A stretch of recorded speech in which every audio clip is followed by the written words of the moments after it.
So let us start with the prayers. Jagannath Baldev Subhadra Mai ki jai, Gita Chaitanya ki jai, Parashuram Bhagwan ki jai, Vaman Dev ki jai, Giri Govardhan ki jai.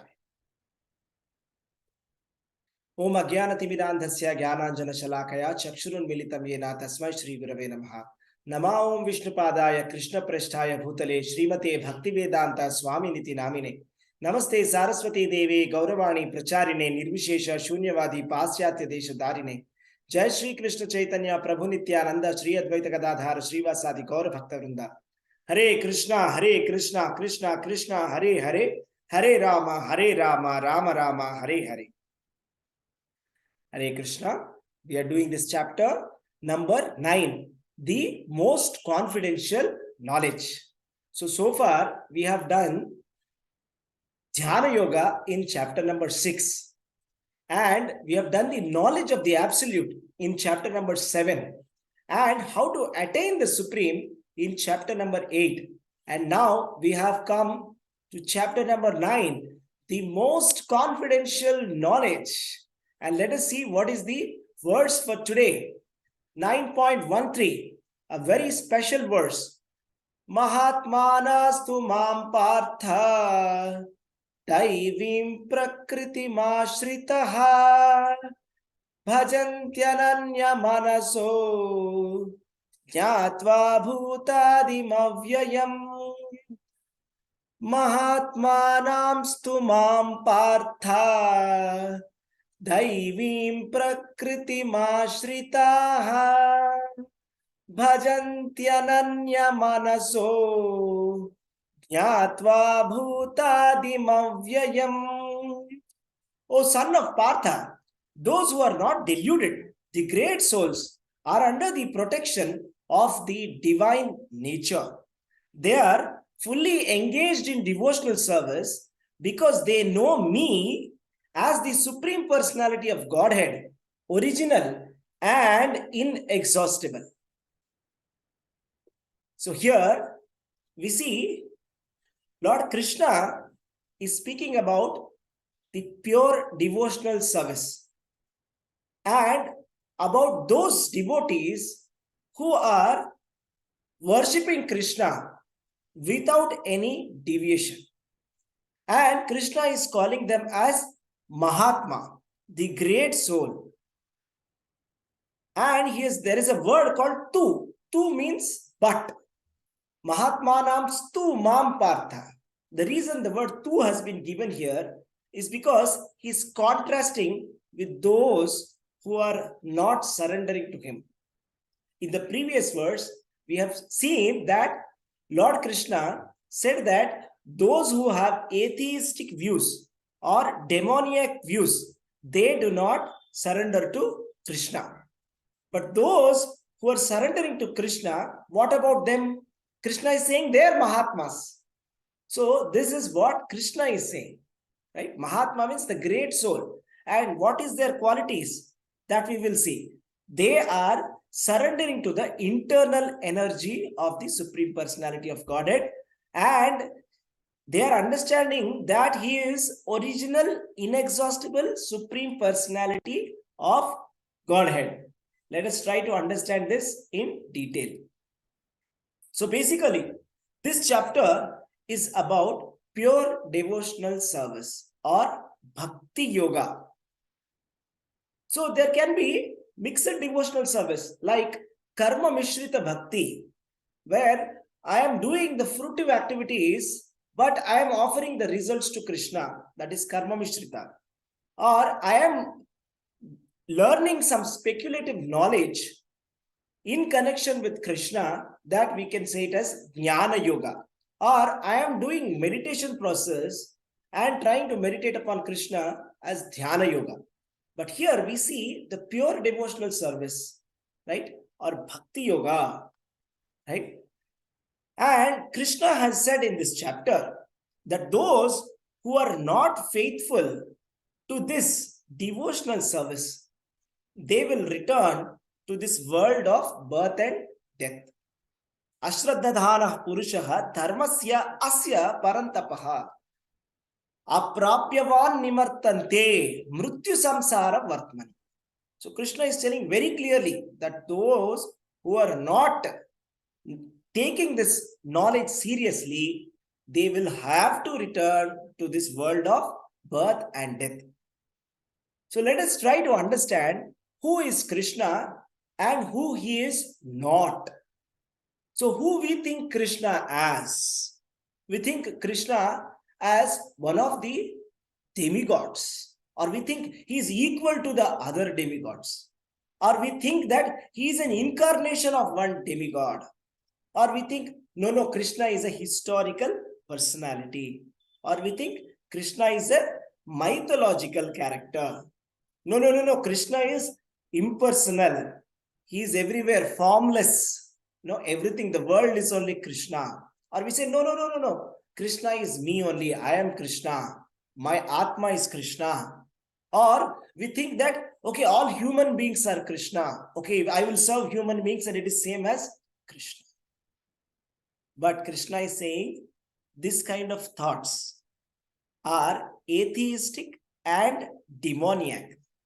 They are actually very offensive and they will block our way for liberation. Then who is really Krishna? Krishna is the supreme personality of Godhead. Bhagavan. Bhagavan means God, not just God. Gods there can be many, right? Ishvara, there are many, but Parameshvara, there is one. That is why Srila Prabhupada has coined this term, the supreme personality of Godhead. He is the supreme God. He is the God of the gods. That is Krishna. And who is Krishna? Krishna is he from whom all these universes are emanated.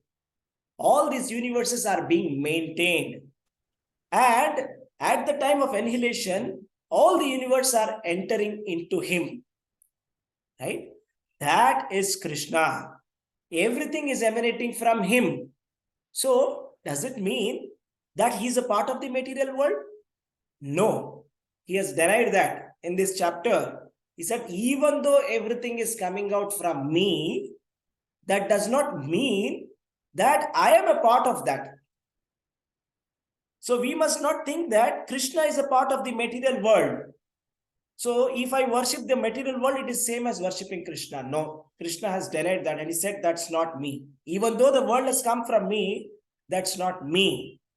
And even though the worlds have come out from Krishna, it does not mean that now Krishna does not have existence. Krishna has even existence now also, even though the material worlds have come out from him. Just like our material conception about things is like this. If I have a petrol tank which has 20 liters, if I remove 10 liters, now only 10 liters are remaining. So Krishna is not like that. He is beyond our material calculation. He is Purnam, means the complete whole, right? The Ishopanishad invocation says Purnamidam Purnamadaya, Purna, right? Purna means the complete whole. Even though many complete wholes, all the Brahmandas are coming out of him, that does not mean that now he has lost his existence.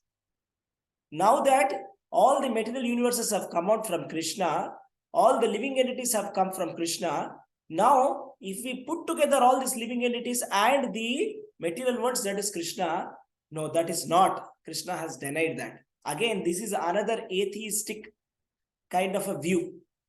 And Krishna says, Moghasha Moga Karmana Moga Jnana Vicheta Saha. That is atheistic and demoniac view. Why it is such a critical view? Why is it so wrong to think that Krishna is one among the demigods? Why is it so offensive? Let's try to understand that. Because Krishna is the source of all the demigods. He is the source of all the Maharshis. He is the source of all the material matter. And he is the source of all that is spiritual. And he is inexhaustible. Jnatva bhutadim avyayam. He is inexhaustible. It doesn't mean that if something has come out of him, now that he has got exhausted. No, this is again another atheistic kind of a thought. If I think that Krishna is impersonal form, which is pervading everywhere, that is also wrong. That is also atheistic. If I think that my soul is equal to Krishna, then that is also atheistic.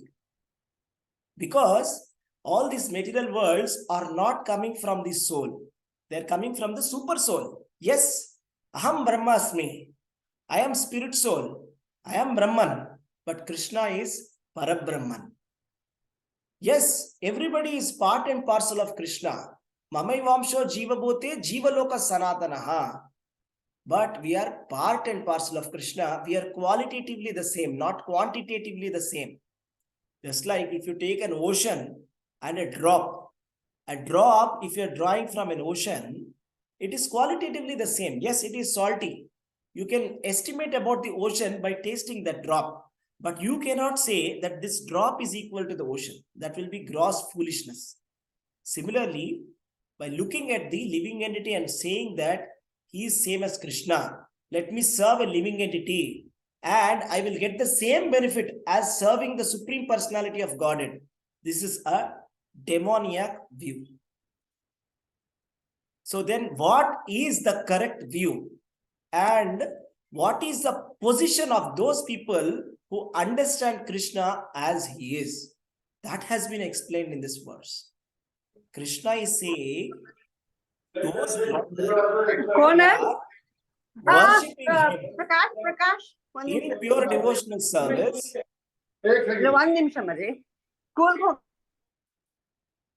those who are worshipping him in pure devotional service with full knowledge, that is very important.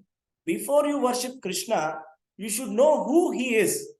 If we do not know whom we are worshipping, if I think that it is equivalent of worshipping some demigod, or if I think that it is equivalent of worshipping some Swamiji, then we are absolutely mistaken.